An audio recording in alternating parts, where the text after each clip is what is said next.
Oke, tepuk tangan untuk Mama Kevin. Masya Allah, berarti peran yang paling utama yang dilakukan bukan sebagai ibu bekerja, tapi sebagai seorang ibu yang mendampingi anak-anak.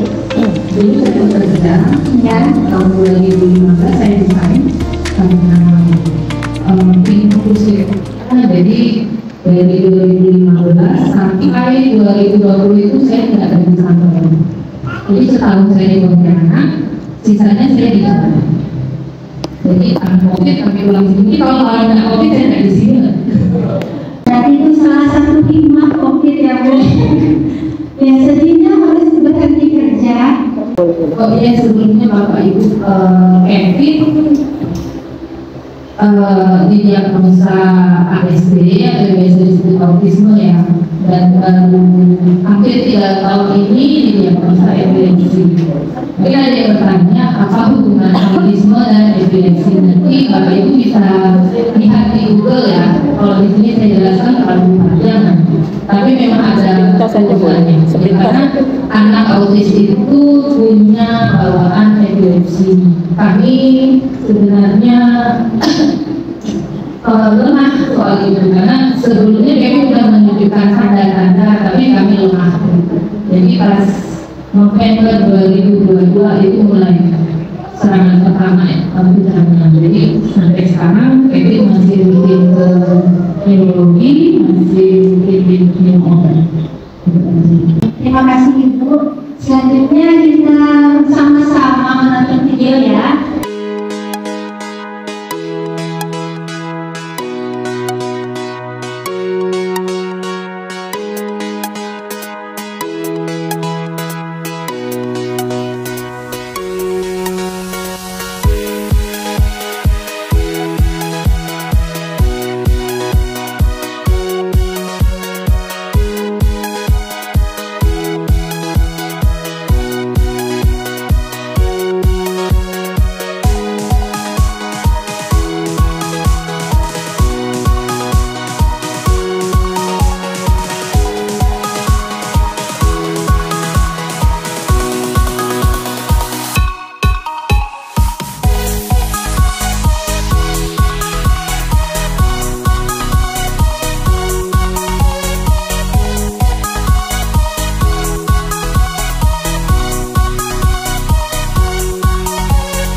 Bagaimana tanggapannya melalui video singkat perjalanan Kevin dari kecil hingga sekolah menjadi ibu?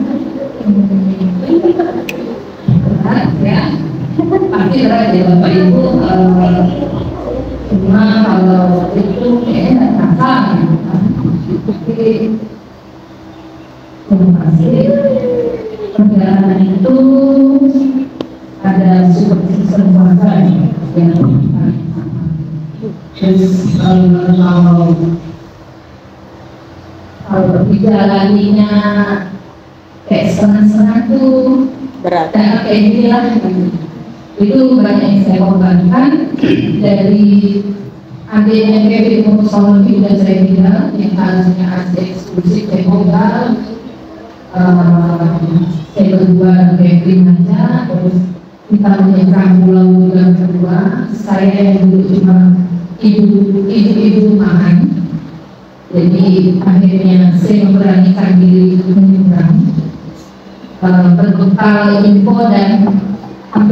Waktu itu HP-nya belum Android gitu ya, masih HP Nokia Telenet punya saya. Karena waktu di Jawa itu semuanya pada grup WA, akhirnya ya, saya beli HP Android gitu. Jadi di sana saya beli, karena apa-apa infonya di grup WA. Jadi dulu itu waktu itu nggak ada SMS, sudah nggak laku. Jadi setelah itu 10 bulan kita di situ, kita ke Ponorogo, kota asal bapaknya Kevin, sekolah di situ sampailah 2020. Setahun kita di sana, adiknya Kevin menyusul karena sudah bisa TK di sana, jadi kita bertiga di sana, bapaknya di situ. Jadi kita di sana. Ya, rumah tangga bisa rumah dan harus masing-masing mengurus anak itu cukup besar karena rasanya Bu ya. Ya, biayanya juga besar ya Bu. Ya, selain biaya, perasaan dan semuanya sangat emosional rasanya Bu ya. Kalau menunggu dulu, kalau sekarang kayak tidak besar rasanya tidak terasa, tapi pas menjalani setahap demi setahap perkembangan rasanya pastinya terasa cukup berat Bu ya. Karena gimana ya, jauh dari keluarga dengan anak yang kondisinya begini, emosi kita juga iya, gitu kan, waktu kita juga iya, keuangan juga iya, gitu. Jadi ya memang berat gitu. Itulah ya katanya, rasanya tuh kita melahirkan anak kita lahir, tapi kita juga terlahir jadi punya karakter yang baru. Semangat kita yang baru, jadi mulainya Bu. Nah Ibu, Kevin ini lahirnya kapan ya Bu? Kevin lahir 19 Juli 2009 dengan berat 4,8 kilo dan panjang 55 cm. Prosesnya agak lama, Kevin terus sempat diinduksi, terus pada saat lahir di kepalanya itu merah.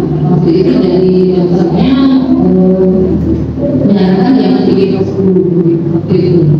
Saya tidak tahu apakah itu menyebabnya Kevin terakhir ini seperti ini, atau saya juga pernah baca mungkin Bapak Ibu sering-sering lihat di YouTube penyebab anak autis. Saya pernah lihat videonya, maaf saya agak sudah di sini.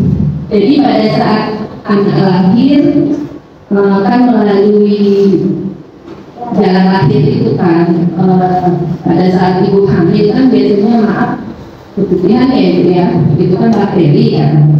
Jadi pada saat anak kita lahir bakteri itu, jadi kemungkinan itu menyebabkan anak autis. Tapi ada juga anak yang melalui persalinan operasi sesar autis juga gitu. Jadi saya tidak tahu itu penyebab anak saya Kevin ini kenapa gitu. Ada yang bisa kita tahu penyebabnya itu melalui LBA. LBA itu kayak analisis darah, cuma biayanya lumayan, dulu aja sekitar 30.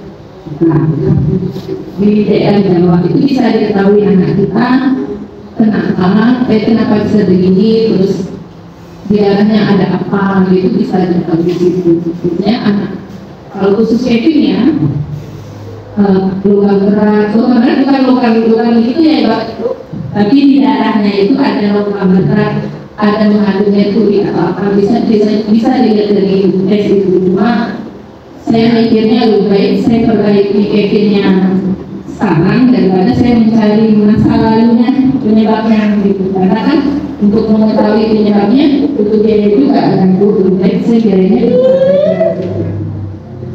kalau tumbuh kembangnya Kevin normal seperti anak biasa, 1 tahun sudah bisa berjalan. Cuma Kevin tidak babbling, jadi aktif tapi tidak hiper. Kevin aktif tapi tidak hiper. Jadi kalau udah di sekilas memang tidak kelihatan ya. Tapi kalau misalnya kita lama gitu, besok kita tahu kok anakku kayaknya ada sesuatu nih gitu. Nah, saya rasa langkah Ibu sudah sangat tepat Bu.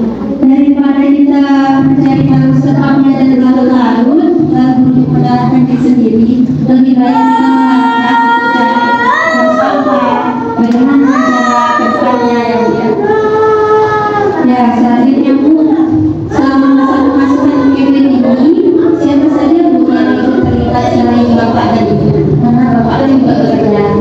Orang tua saya, terus saudara kandung saya waktu itu kan masih seumur kami, terus juga Kevin pernah saya di penitipan waktu itu sama dengan Yogi, pernah sekitar 2 tahun Kevin di sini. Selanjutnya setelah ada lahir adiknya, dia udah nggak mau dititipkan, maunya di rumah karena ada adiknya gitu. Ya, jadi waktu itu dia nggak bisa menerima kalau ini adik, jadi dia bisa. Jadi selalu sama, karena saya masih bekerja, jadi Kevin di rumah sama pengasuh adiknya. Karena masa pengasuhan ini kan cukup berdampak untuk pembentukan karakter. Ketika diasuh ibu langsung, asuhannya seperti ini. Ketika dia diasuh, berarti ini harus adaptasi lagi ke rumah. Tapi alhamdulillah semua yang ikut membantu dalam mengasuh Kevin adalah orang terdekat. Ya, alhamdulillah. Kemudian Bu, di rumah Kevin menyapa mama dan papanya pakai panggilan apa Bu? Awalnya itu saya lebih senang dipanggil ibu, makanya bapak gitu. Tapi setelah masa terapi Kevin tidak bisa mengucapkan kakak, ibu itu tidak bisa. Tapi pada saat kakak, mama itu dia bisa. Jadi saat dari terapisnya panggilannya kakak, mama. Tapi kalau misalnya bapaknya bilang kakak, dia udah tahu saya kita bilang Kevin kasih kakak, dia tahu gitu. Tapi kalau panggilan dia tetap kakak. Jadi dia nggak mau merubah panggilan, tapi kalau kita bilang ibunya mana, dia tahu mama tidak lama gitu. Berarti artinya tahu, tapi melafalkannya yang cukup kayak Kevin ya. Papa, mama, saya lebih gampang kalau menyebut papa mama. Nah kalau terapi kan papa, mama itu lebih mudah ya daripada kakak kan agak pulang. Ya. Ibu untuk Kevin berarti anak pertama ya Bu? Iya. Dari 3 saudara. Anak laki-laki pertama yang terlahir. Mau nambah Bu? Waktu saya hamil Kevin, saya sudah memprediksi sendiri kalau anak saya ini laki-laki. Pilih kan ya, terus kalau ditanya waktu hamil ada masalah kehamilan atau apa, tidak ada, hanya sekali pernah refleks, tapi sekali itu, dan selanjutnya tidak ada. Makanya heran itunya Kevin dirinya dari mana gitu kan, tapi itu adalah Ya karena rasanya selama kehamilan pun sehat-sehat. Ya. Kemudian Bu, bagaimana perkembangan Kevin dari Kevin bayi dari hingga sekarang? Tadi kan ketika bayi nggak babbling ya Bu, ya bayi itu yang moncing-moncing gitu ya Bu, ya kakak ya saya kakak ya bayi yang moncing-moncing itu babbling ya Bapak Ibu. Kemudian Bu, perkembangan Kevin setelah babbling itu bayi biasanya kan berangkat. Apa Kevin melalui itu? Kevin melalui itu dengan seperti anak seusianya gitu, berkurang, merangkak, berdiri, berjalan itu seusianya lah, termasuk cepat ya karena masih setahun, belum setahun sebelah Kevin dia bisa jalan. Cuma waktu itu kalau Kevin pegang mainan dia tidak akan memasukkan mainan karena mungkin itu apa ya, sebenarnya dia gerakannya itu sama. Kalau saya sadarnya waktu saya kasih Rocky regal itu, nah itu dia rata-rata dipegang terus saat itu juga udah salah satu faktor saya udah cerita Kevin ada apa-apanya. Ya karena tahapan perkembangan itu kan memang ada suka kelewatan, ada yang langsung berdiri dan sebagainya. Tapi memang ada ketika tahapan itu. Ya, terus Bapak itu yang saya pelajari di tempat terapi waktu di Jawa itu, anak maksimal, maaf kalau ada dokter di sini, anak maksimal berjalan itu 17 bulan. Lebih dari itu perlu diwaspadai gitu. Jadi memang waktu saya datang ke terapi di sana ditanya gejalanya umur berapa, kalau misalnya di atas 17 bulan pas bilang Kevin gejalanya umur setahun aku dikasih. Ya, berarti kesadaran juga bagi kita para orang tua ya Bapak Ibu untuk menyadari tahapan perkembangan anak. Nah, kita bisa cari-cari di internet sendiri ya Bapak Ibu. Kira-kira kalau tidak sesuai ada apa nih? Nah, kita cari tahu pelan-pelan cara mengatasinya. Sekarang internet sudah mudah ya sih. Kalau dulu saya sampai pinjam tahun 2011, saya sampai pinjam laptop teman marketing. Saya bilang, Mas, saya pinjam laptopnya, saya mau cari, saya belum bisa bicara. Jadi saya ketik di situ anak kemampuan bicara yang muncul ADHD, autis, tunarungu itu yang muncul dengan video-videonya dengan penjelasan di situ. Jadi di situ saya baru sadar, oh saya kayaknya salah satu dari itu. Kalau itu yang tunarungu kita udah pernah tes, biar juga walaupun tesnya mengecewakan, tapi setelah saya cari tahu ternyata tesnya yang sama. Ya, karena sebagai orang tua kan kita cuma ikhtiar aja mau anak kita ini ada apa, jadi ibu coba tes tunarungu, tes ini, tes itu. Kemudian ibu yang tahu aktivitas Kevin, oh Kevin bisa mendengar, berarti tidak tunarungu ya. Ya, kemudian itu hal yang rasa ibu berkesan paling ibu ingat sampai sekarang ketika masa perkembangan Kevin itu apa? Mungkin anaknya jarang sakit, tidak pilih makanan, sampai sekarang dia tidak pilih makanan, jadi kalau opsinya sedikit. Jadi kalau yang sehat itu dia sering protes, ikannya sedikit. Aktif, Kevin aktif, tapi tadi saya bilang tidak juga. Jadi aktif seperti anak seusianya, tapi tidak sampai manjat-manjat itu sabaran itu enggak ya? Sabaran ya? Kevin yang sabar. Malah sebelum Kevin terapi saya sudah mengajarkan Kevin masak nasi, cuci piring apa gitu, tapi yang masak gitu. Tapi terus potong-potong sayur bisa. Ya, berarti dari semuanya berkesan maksudnya Bu. Soalnya dari perkembangan potong-potong sayur dan lain sebagainya, berarti semuanya saya berkesan. Apa yang Ibu rasakan pas Ibu benar-benar tahu, bukan menyatakan, bukan mendekat lagi hadapan dengan Kevin, hadapan dengan Ibu, tapi ini Ibu benar-benar tahu kalau Kevin ini mempunyai kebutuhan khusus. Apa yang Ibu rasakan dan lakukan di fase itu?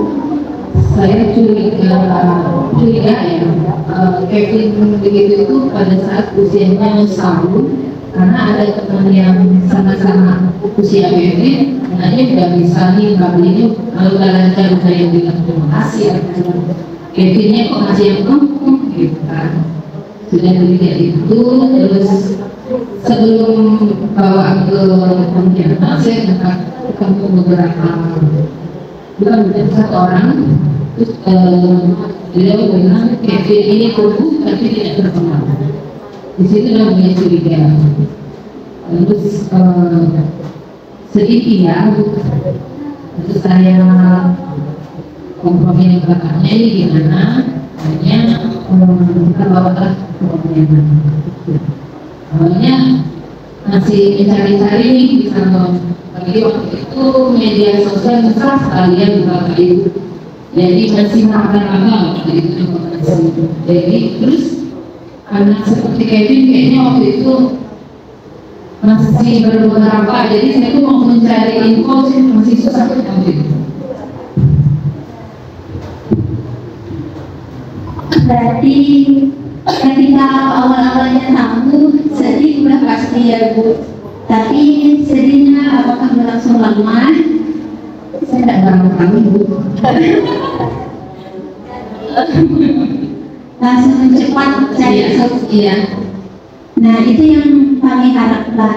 Saya harap Bapak dan Ibu juga jangan merasa kecil hati, bersedih melarut-larut ya dengan kondisi anak-anak Bapak dan Ibu.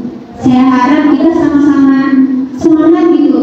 Apa langkah yang tepat untuk membentuk pola asuh anak kita, membimbing anak-anak kita, cara yang tepat gitu untuk anak-anak kita. Karena kalau langkahnya tidak tepat, itu malah membuang waktu ya Bu, dan perkembangan pun jadi makin terhambat. Semangat ya Bapak Ibu. Oke. Selanjutnya Bu, untuk menjadi sampai hari ini, tentu Ibu punya support system, orang-orang yang mendukung Ibu selama masa pengasuhan Kevin dari dulu hingga sekarang. Ada siapa saja Bu? Yang pasti suami, orang tua, saudara kandung, sama keluarga besar. Kalau keluarga besar awalnya masih bukan tidak menerima, tapi masih belum tahu. Pada saat saya udah mau ke Kevin terapi itu, mereka baru tahu dan saya jelaskan itu juga support sistemnya sama saat itu dari keluarga besar saya. Ya, alhamdulillah keluarga besar Ibu termasuk yang mau berpikiran terbuka. Makanya sekarang juga mereka sering tanya Pak Dewi, kalau misalnya dengan saya mau bawa kayak kemarin saya mau bawa Kevin CT scan itu kan, mereka udah tanya kapan mau bawa Kevin, nanti nginepnya di sini ya, di sini. Alhamdulillah, jadi prosesnya terasa lebih mudah kalau didukung ya Bu. Ya, kemudian Bu, bagaimana cara Ibu menyikapi perasaan yang naik turun? Kita sebagai orang tua ya Bu, hari ini rasanya alhamdulillah anak saya udah bisa natap mata mamanya 5 detik, besok kok 5 detik ya sih, kapan naiknya 10 detik dong lihat mama, rasanya seperti itu. Apalagi kalau ibu-ibu yang mendekati 6 bulan, secara hormon saja membuat kita bete ya rasanya. Kalau bapak-bapak kan lebih stabil secara hormon. Nah, bagaimana Bu rasanya mengolah emosi ketika kita melihat perkembangan anak kita itu naik turun, kadang bisa, kadang lupa, awalnya menurun gitu. Emosi saya dulu ya Bu. Saya orangnya bukan penyabar, tapi mencoba untuk sabar. Karena pengen juga sliding dengan kalau misalnya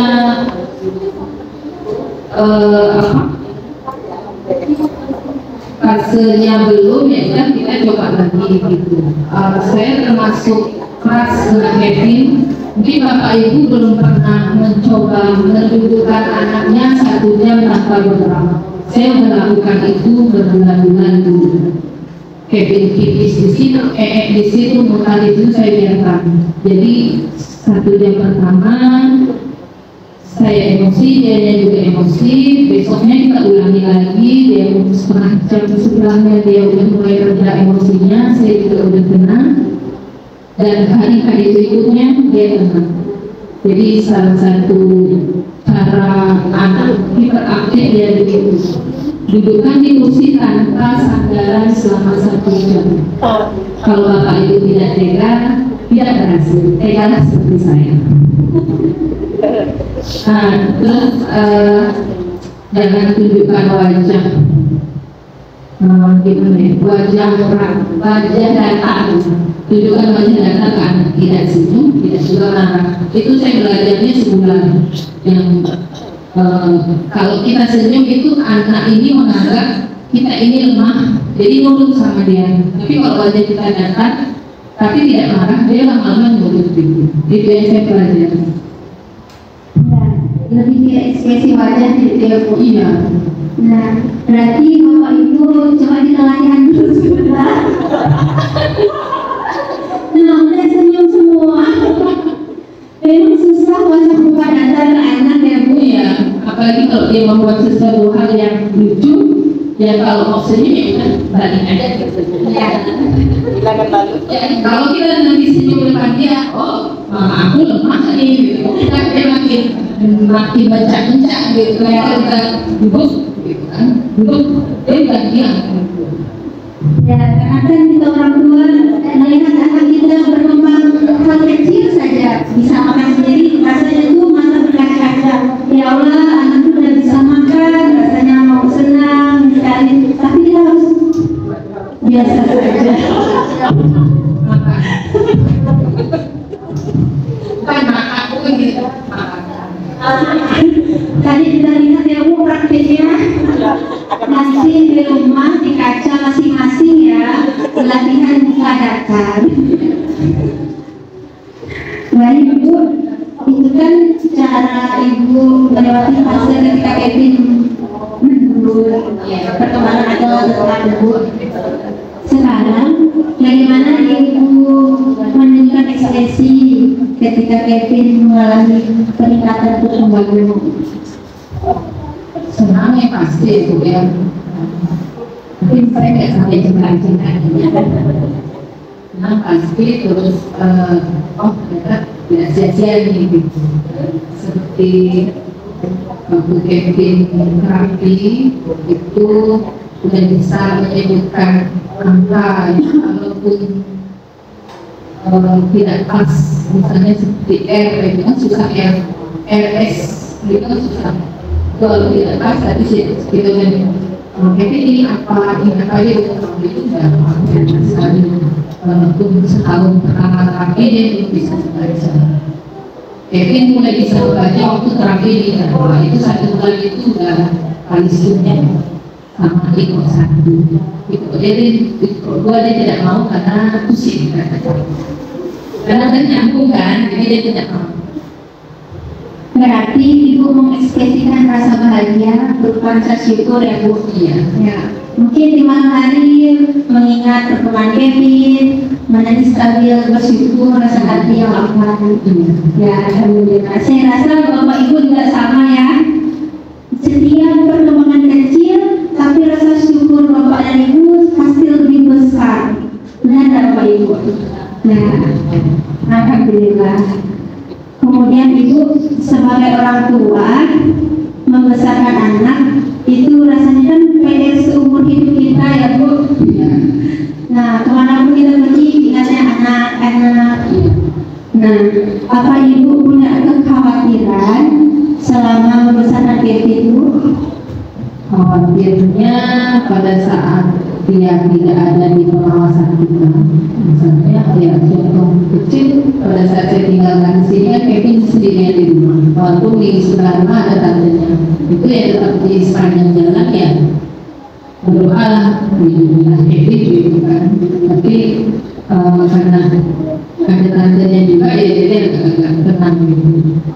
Sama dengan kalau misalnya kita sudah semakin tua ya Bapak Ibu ya, anak-anak kita masih begini aja belum mandiri, itu juga pikiran nanti kalau kita udah nggak ada ini siapa nanti. Makanya saya dari awal sudah memaksa adiknya untuk mengerti masnya sampai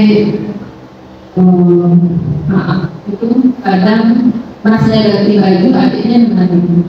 Jadi sebenarnya tidak boleh ya, adiknya cewek gitu, cuma saya bilang adiknya maklumi mamas ya, karena mamasnya beritahu dia. Jadi kalau ada adiknya, saya lebih tenang adiknya yang kedua. Kalau yang kecil kan masih belum paham. Cuma adiknya pernah ngomong waktu kami di Jawa, adiknya pernah ngomong gitu, "Mak, kapan sih mamas nih kayak anak biasanya? Aku capek." Gitu. Saya bilang nggak usah ngomong kayak gitu, pokoknya temani mamas. Kelas berapa tuh? Adiknya salah itu kayak aku. Ya, berarti secara tidak langsung si adik anak kedua perempuan pertama sudah dididik menjadi dewasa yang Ibu dan mengerti keadaan keluarga. Efek positif positifnya si adik aware sama anak-anak khususnya. Misalnya dia ketemu nih di jalan, tadi aku ketemu anaknya begini-begini, kayak panas gitu. Oh iya, ada apa-apa. Jadi kadang ada juga yang diajaknya main, jadi adiknya udah paham nih. Tadi udah saya ajarkan. Jadi kalau ketemu anak seperti mama, seperti sayang ya. Sebenarnya adiknya kecil itu makanya Alhamdulillah, kalau dilihat dari sudut banyak baiknya, ya banyak baiknya. Berarti tinggal fokus kita aja ya Bapak Ibu, mau melihat sesuatu itu dari sudut pandang negatif atau sisi positif. Kita sama-sama aja memandang melalui kacamata positif ya Bapak Ibu. Siap? Oke. Nah, tadi solusi dari Ibu kan yang sudah Ibu lalui. Cara mengatasi kekhawatiran itu dengan membawa orang terdekat kita untuk menyayangi si Pepi. Nah, saya cerita sedikit ya Bu ya. Saya punya siswa namanya Raya. Saya rasa semuanya sudah kenal Raya ya. Nah, orang tuanya itu single parent, tidak bisa menggunakan motor. Setiap hari berharap ada yang menumpanginya motor, terkadang pakai ojek juga, pakai oplet yang kita tahu oplet juga jarang sekali ada. Beliau almarhumah menenun kuenya menggunakan keranjang yang dulu itu kita sama-sama beli ya, kemudian kita makan bersama. Kalau kita mikir pakai logika dalam keadaan single parent, umur sudah 40 ke atas, maaf mata beliau juga tidak cukup jelas memandang dan kurang sehat. Beliau sering cerita, Bu, anak saya tolong bisa cari sum ya Bu, saya takut anak saya kenapa-napa nantinya. Terus saya ingatkan kembali, kita fokus bina dirinya dulu. Kalau bina dirinya udah baik, bisa menjaga dirinya dimanapun saya berada. Jadi setiap ibunya, saya mau nulis lah Bu, saya mau nulis lah Bu. Belum Ibu, saya masih lari-lari di kelas. Tapi hari ini saya membantu Cinta makan. Dia mau nyobin Cinta. Hari ini saya membersihkan makanannya sendiri Ibu. Nah, jadi di SLB ya Bapak Ibu, gambaran sekilas fokus ke bina diri seperti yang Pak Opa sebutkan tadi. Soal akademis saya rasa bisa meningkat ketika anaknya sudah bisa belajar duduk dengan tenang. Nah, kemudian rasa khawatir kita yang bertanda kutip itu, saya rasa setiap manusia pasti berulang. Saya pun memiliki khawatir yang sama dalam keadaan anak saya yang alhamdulillah ya Bu, itu punya khawatir. Tapi setelah lebih banyak pengalaman, Allah selalu melindungi kita dan anak-anak kita dengan cara yang tidak disangka. Alhamdulillah ya Ibu Ayah, hari ini Ayah bisa tetap bersekolah, mendapat beasiswa dari Kejaksaan Negeri Sanggau. Di masa dulu, Mama Ayah tidak terpikir sama sekali. Gimana nanti kalau aku tendang itu? Tapi di hari ini, saya ingin bilang dari Ibu Ayah, Ibu, Ayah tetap sekolah, sudah ada ojeknya dari Kejari. Alhamdulillah konsisten ya Ibu Ayah sampai hari ini. Berarti tugas kita sebagai orang tua dan guru membimbing semampu kita untuk mendampingi anak kita semampu kita, secukupnya uang kita, tenaga kita, hati kita. Selebihnya tidak lepas dari pertolongan Allah. Ya Bapak Ibu, semangat. Walaupun secara visual bapaknya tidak pernah bercerita tidak pernah. Padahal ini dia ibunya dibilang suami semangat, gitu kan? Cuma nggak pernah memang, tapi secara tindakan iya. Cuma saya ingat waktu saya bawa Kevin menyeberang, jadi cuma bilang gini, kamu bisa, saya bisa, gitu aja kalimatnya. Tapi dia tidak pernah bilang semangat ya, jaga kesehatan itu tidak pernah. Tapi tindakannya iya. Semangat dari pasangan dan keluarga besar yang membuat saya tetap kuat. Berarti yang membuat ibu kuat itu semangat berupa support, support bantuan. Nanti di sini ya ingatnya, nanti ke sini. Berarti bantuan langsung ya Bu. Iya. Nah, tapi namanya manusia, rasanya kita butuh support dari banyak hal. Entah itu kata-kata yang baik, biaya dulu. Alhamdulillah kalau saya bukan kebanggaan diri Bapak Ibu, kalau dari keluarga besar saya, alhamdulillah mereka support. Selain support itu yang biaya ini juga dia. Alhamdulillahnya itu. Tapi jangan ditanya berapa kali saya sugesti Pak. Karena biaya terapi Kevin lebih besar dari gaji bapaknya. Bukan saya mau berbangga diri ya Bapak Ibu, tapi itulah yang terjadi, itulah dari salah satu pengorbanan kami gitu. Jadi sampai mungkin yang tersisa itu cuma nikah gitu aja. Yang lain jangan ditanya. Berarti pengorbanan ekonomi itu sangat terasa sekali Bapak Ibu, tidak bisa dipungkiri. Untuk biaya terapi, biaya makanan dan lain-lain membutuhkan biaya yang cukup besar. Transport kita juga kan lumayan ya Bu. Misalnya dari sini ke sananya, terus ya benar dari makan kita, walaupun biaya terapinya bisa kita makan nih, yang misalnya ambil apa gitu. Tapi kalau transport kita ke sana kan lumayan juga gitu. Ya, setuju Bu. Nah, ini pelajaran juga ya buat bapak-bapak yang di Melangkah. Bapak-bapak juga ya. Jadi ibu-ibunya itu butuh support system berupa kata-kata. Biasanya bapak-bapak ini istrinya bete, padahal aku udah transfer uang. Jadi apalagi. Nah, cukup bilang terima kasih istriku sudah semangat ngurus anak-anak hari ini. Senang gak Ibu? Senang banget.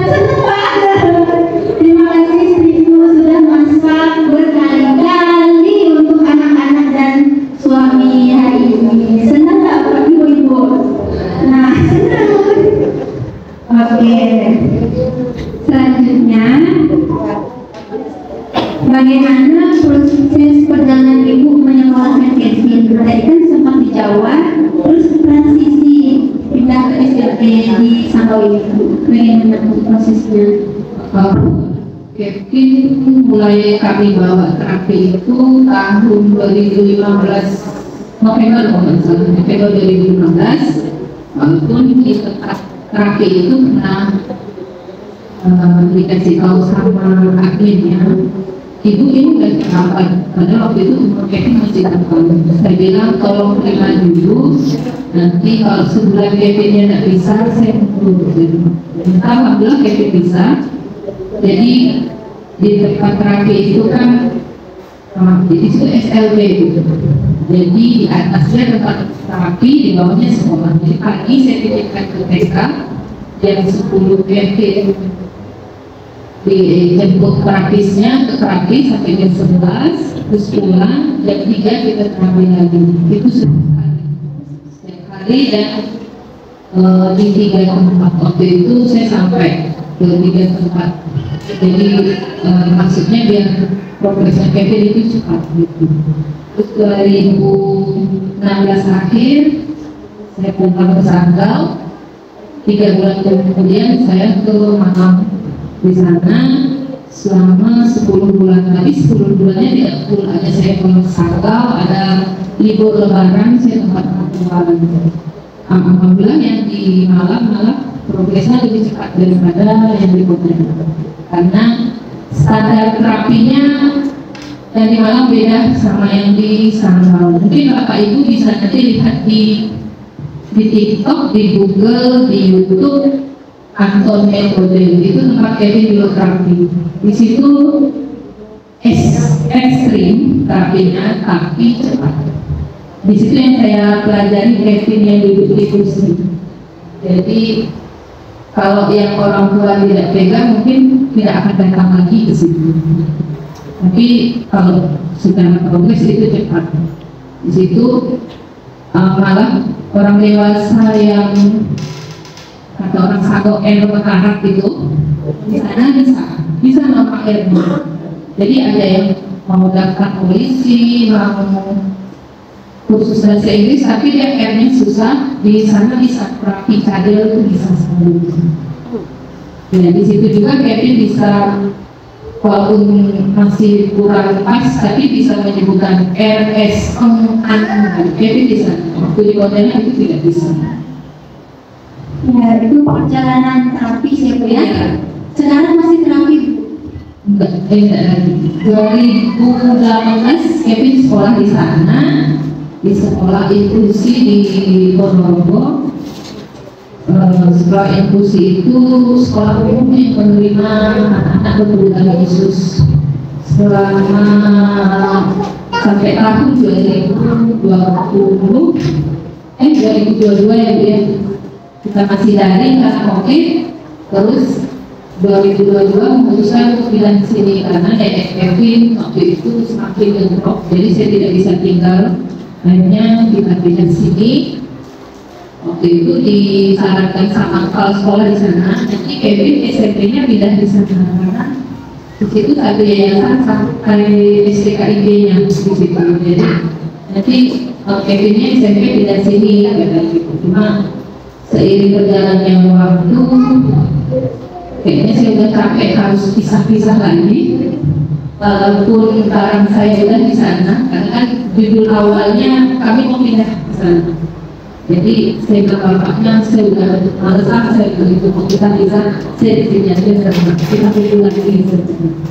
Jadi akhirnya sekolah di sini. Alhamdulillah Ibu Supondo memutuskan untuk berkumpul bersama ya.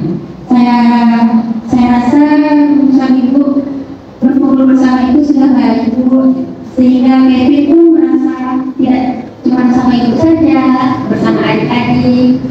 Nah lagi Kevin sekarang ada sakit ya Bu, jadi kalau untuk pisah itu berat rasanya Bu, karena kalau misalnya mau kambuh itu kan dia selalu mencari bapaknya, adiknya, semuanya disuruh kumpul. Kalau itu mau kambuh. Jadi kalau saya mikir kalau misalnya kita nanti bisa pasti berat gitu dengan kondisi sakitnya gitu. Epilepsi itu ya Bu? Iya. Kemudian Ibu juga merasa SLB ini menjadi sekolah yang tepat untuk anak-anak Bapak dan Ibu ya. Nah, saya rasa Bapak dan Ibu bisa menyesuaikan kebutuhan anak-anak. Memesankan hati bahwa SLB Negeri 65 adalah sekolah pilihan yang tepat untuk anak-anak kita. Kemudian Bu, apa harapan dari Ibu untuk menyekolahkan Kevin di SLB Negeri 65 Sanggau ini? Harapannya kalau dari segi akademik saya lagi nomor sekian, tapi kalau misalnya untuk dia bisa komunikasi dengan temannya, keluar rumah, jadi tidak di luar rumah, jadi ada bertemu orang-orang gitu. Karena Kevin sejak sakit ini dia lebih sering bukan mengurung diri ya, jadi lebih malas untuk keluar. Mungkin dia kayak sadar diri kalau aku sakit, aku di jalan gimana gitu. Kan pernah kaburnya di motor dan saya berdua Kevin jatuh gitu dari motornya. Jadi kalau untuk urusan akademik itu urusan kesekian, Kalau misalnya untuk dia bisa berkomunikasi, bisa bertemu teman-teman gitu, terus misalnya pulang sekolah dengan wajah yang ceria yang tidak merajuk itu kan, tidak merajuk, tidak memecahkan kaca,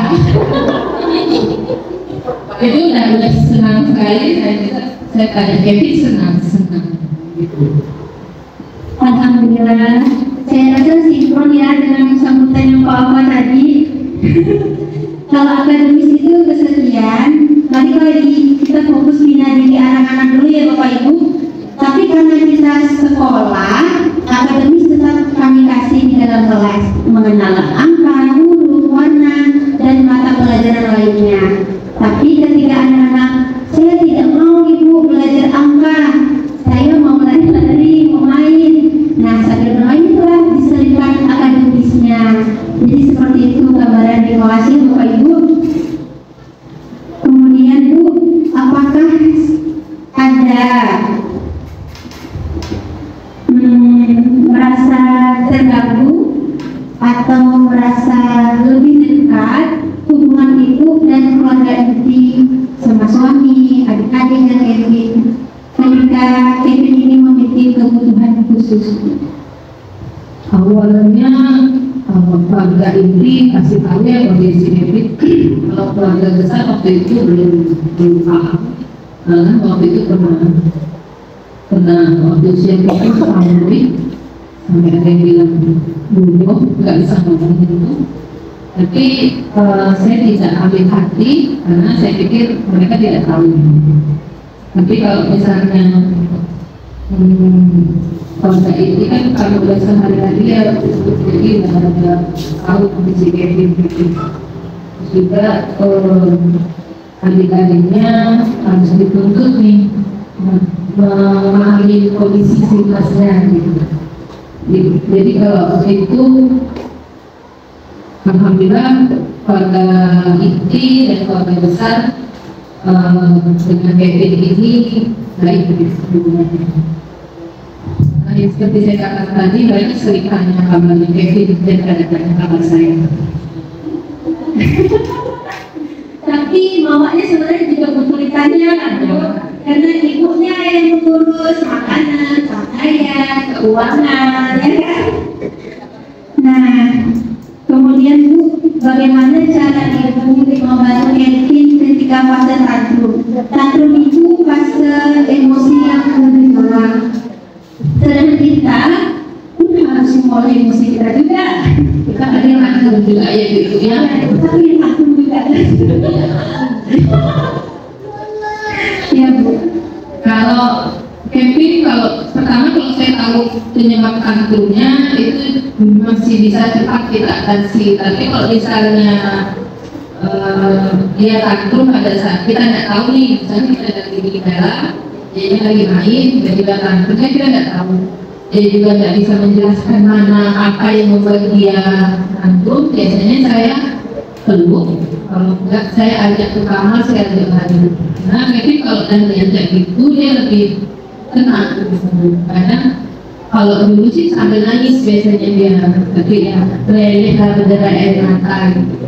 Walaupun dia tidak tahu nih apa gitu. Tapi biasanya ada satu momen yang mana tadi misalnya yang bikin Kevin marah apa, jadi ditarik ke tangan kita, ditunjuk yang misalnya mainannya rusak atau apa, dia kita tidak tahu itu dia biasanya bisa menunjukkan.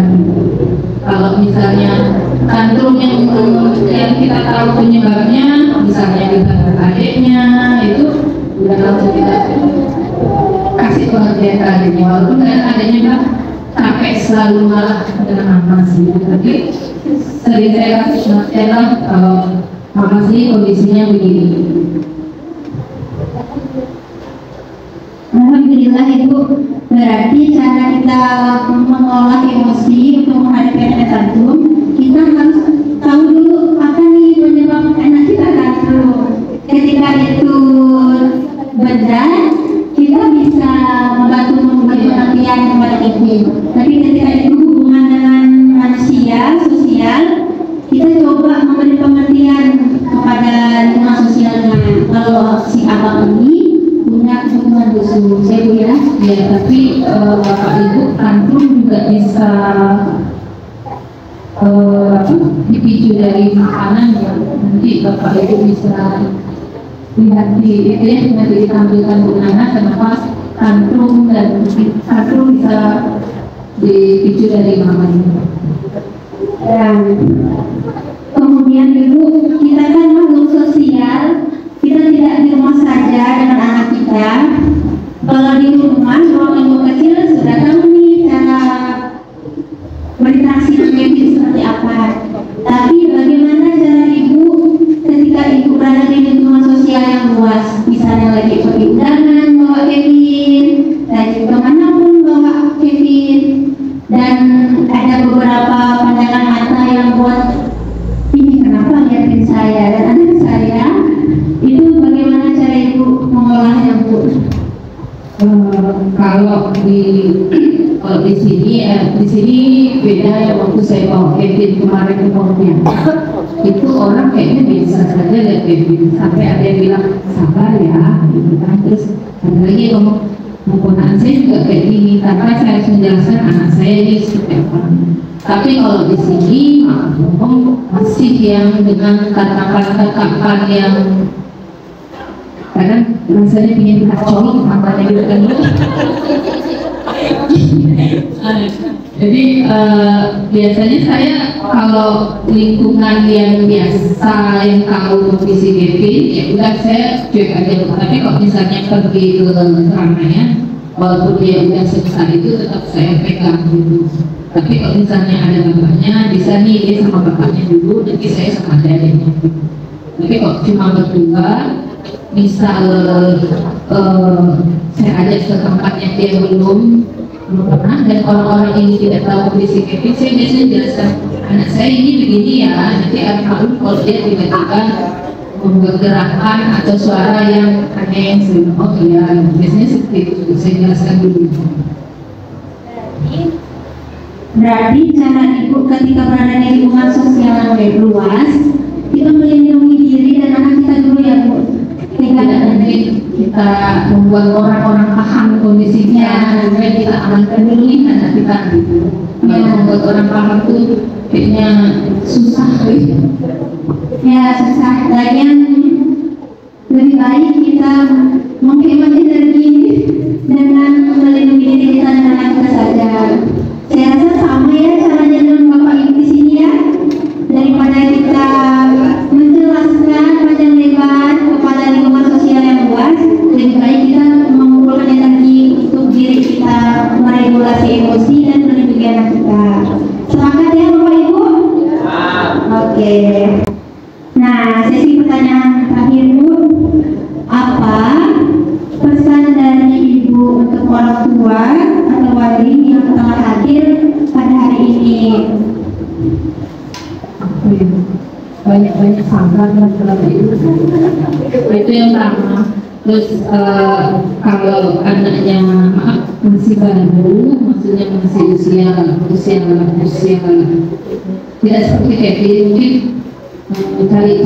banyak cari di media sosial atau Google, karena saya berapa kali ketemu yang anaknya kenapa Pak Bu gitu kan, oh anak saya terlambat bicara, padahal kalau dari fisik kita tahu nih ini bukan terlambat bicara, tapi ini diagnosanya gitu. Ada yang maaf sekali anaknya Down syndrome, tapi si ibu bilang cuma terlambat bicara.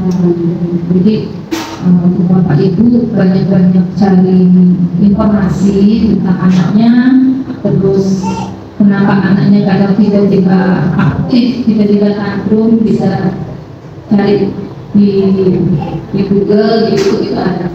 Kalau dulu saya itu susah sekali cari informasi karena zaman 2011 itu susah sekali ya media sosial gitu. Jadi mumpung masih ada waktu, bisa perbaiki anaknya, jangan sampai nanti kita dibilang terlambat ya, karena anak ini bukan progresnya bukan sebulan setahun, tapi kayak Kevin aja saya bilang tadi butuh bertahun-tahun untuk hanya matanya bisa menatap lebih lama.